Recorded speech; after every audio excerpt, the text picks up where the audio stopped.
Mahalaga at napapanahon ang inisyatibo ni Pastor Apollo C. Quiboloy na One Tree, One Nation o Isang Puno, Isang Bayan. Dahil sa sunod-sunod na bagyo na tumatama sa bansa na nagdudulot ng pagbaha, ito ang reaksyon ng mga supporter at volunteer sa nasabing advokasya. Si Kyra Gaspe magbabalita.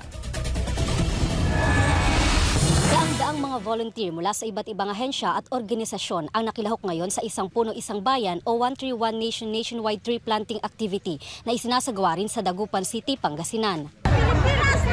Pinangunahan ng DZRD 981 Sunshine Radio kasama ang Sunshine Philippines Movement sa pakikipagtulungan ng Kingdom of Jesus Christ, Dagupan City LGU, Dagupan City Agriculture Office o Pangasinan, Keepers Club International, iba pang mga organisasyon at individual volunteer upang makilahok sa One Tree, One Nation o Isang Puno, Isang Bayan na inisyatibo ni Pastor Apollo C. Quiboloy. Ito ay ginanap ngayon sa Pantal at Bayawas River, Barangay Mamaliling, Dagupan City, Pangasinan. Inihayag naman ng event organizer sa Region 1 na si J. Miguel Mendoza ang dahilan at kahalagahan ng inisyatibong ito ni Pastor Apollo C. Quiboloy na One Tree, One Nation na isinagawa sa Dagupan City. Isa sa mga dahilan kasi kung bakit ba inisyatibo tayong One Tree, One Nation or Isang Puno, Isang Bayan. Dahil alam naman natin situation natin ngayon, di ba? Maraming baha. Although ito ay isang simultaneous tree planting. Hindi lang dito sa atin, sa Dagupan City, kundi sa iba't ibang dako dito sa Pilipinas. So, dahil ang problema natin yung pagbaha, isa ito sa solusyon, yung pagtatanim natin ng puno. No? Napapanahon itong inisyatibang ito ni Pastor Apollo C. Quiboloy na magtanim.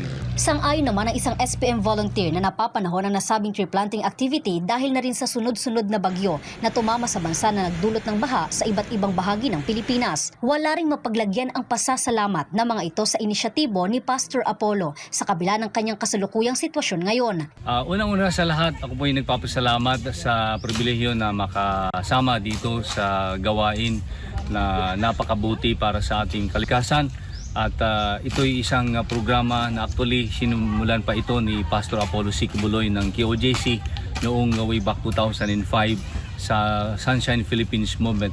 At bilang isang volunteer po ng SPM o Sunshine Philippines Movement, kami po ay tumutulong sa pag-reforest ng mga kaukulang mga lugar, mga bundok o kaya kagaya nito na sa panahon ng medyo kukunti ng tag-ulan, minabuti namin na magtanim dito sa river area para malaki ang tsansa na mabuhay ang ating maitatanim na bakawan. Napapanahon yung ating ginagawa na tree planting activity on behalf of the Sunshine Philippines Movement sapagkat alam naman natin lahat na sunod-sunod yung mga kalamidad katulad ng bagyo at nasisira yung kalikasan. Kaya napapanahon talaga itong advokasya ng ating buting pastor sapagkat ito po ay makakapagbigay ng paghamper sa mga malalaking baha sapagkat kailangan natin talaga ito upang sa ganon ay magiging maganda yung ating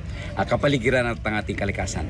Nagpaabot din ng suporta ang Dagupan City Environment and Natural Resource Office o SENRO sa pamamagitan ng pagbibigay ng seedlings para itanim ng mga voluntaryo. Pagdamutan nyo na po yung aming mga naitulong na setup po sa araw na ito dahil medyo limited din po ang resources ng City Agriculture Office. But then again, hindi po yun hadlang para hindi matuloy ang ating programa. Well, ako po ay na-inform na meron pong mangrove, 500 mangrove seedlings na nahingi po ang grupo po ng DZRD from the province of Pangasinan po. Napakalaking tulong po itong programa po ng ating mahal na pastor sa pagtatanim ng mga puno, lalong-lalo na itong kanyang One Nation, One Tree, One Nation. At dahil sa sunod-sunod na pangyayaring bagyo at saka baha na nangyari sa dito sa ating mga lugar ay napakalaking tulong po ito dahil isa itong makakatulong upang mapigilan yung ating pagbaha sa ating mga lugar. Partikular po dito sa buong North Luzon ay nagpapasalamat po ang mga Kingdom citizen dito sa KLC of North Luzon dahil sa inyong programa po ating mahal na pastor. Bali ang experience ko po ngayon sa araw na ito is nakakapagod siya kasi naglakad po tayo ng 30 minutes para makarating po dito na site kung saan naka-assign kung saan tayo magtatanim. Pero okay naman sa pakiramdam yung nakatulong ka sa kalikasan. Then sa mga young people dyan, lalong-lalo na po sa mga ka-keepers ko, then sa lahat ng mga young people, pag true na lover ka ng nature, sasama ka dito sa One Tree Nation para magtanim po. Layunin po ng Kapriskyo ay hindi lang po sa ganitong sitwasyon, kundi tumulong po sa bawat mamamayan. At yung motto po nga namin po ay Kilos Pilipino laban sa krimen. Papasalamat po kami kasi yung unang-una yung barangay po namin ang napili na magbibinipisyo sa napakagandang proyekto ng ating Sunshine Radio. Siyempre, magiging maganda po ito kasi especially sa aming barangay kasi lalo na sa mga may-ari ng mga palaisdaan kasi magsiserve po yung mangrove as a protection, as a barriers, protection po ito sa ating mga pilapil kung tawagin sa Pangasinan yung ating mga para ma-prevent yung erosions sa mga palaisdaan na malapit doon sa pagtataniman ko na.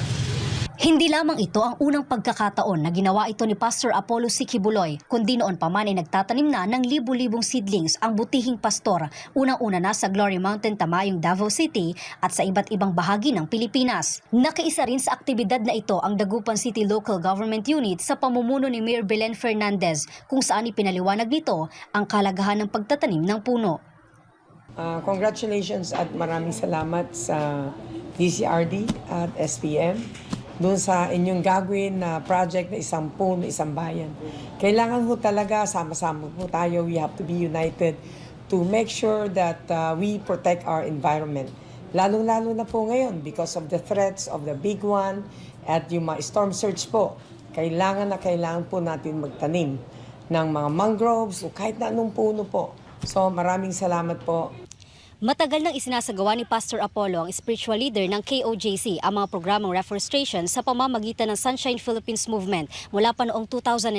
Sa pamamagitan ng inisyatibang One Tree, One Nation, marami na ang nahikayat na magtanim ng mga puno at pangalagaan ng ating kalikasan. Para sa Diyos at sa Pilipinas kung mahal, ito si Kyra Gaspe, ang inyong citizen correspondent, SMNI News, North Luzon.